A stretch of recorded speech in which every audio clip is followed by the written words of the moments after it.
Presiden Joko Widodo meresmikan Jalan Tol Trans Sumatera ruas Kisaran Indrapura Seksi 2 di Kisaran Asahan. Dengan beroperasinya tol ini diharapkan mampu mempercepat mobilisasi barang dan logistik ke berbagai daerah. Jalan tol Kisaran Indrapura ini merupakan bagian dari Jalan Tol Trans Sumatera yang direncanakan akan membentang dari utara Pulau Sumatera sampai selatan, menyambungkan Provinsi Nanggroe Aceh Darussalam sampai Provinsi Lampung.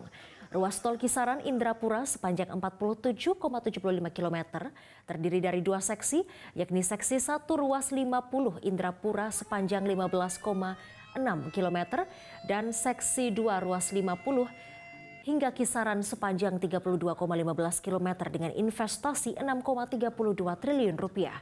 Ruas tol Kisaran hingga Indrapura mempersingkat waktu tempuh dari arah Medan menuju Kisaran yang semula 5 jam hanya menjadi 2,5 jam dan memudahkan pelancong dari arah bandara atau sebaliknya.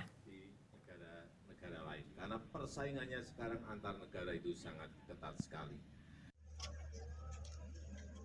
Jelajahi cara baru mendapatkan informasi. Download Metro TV Extend sekarang.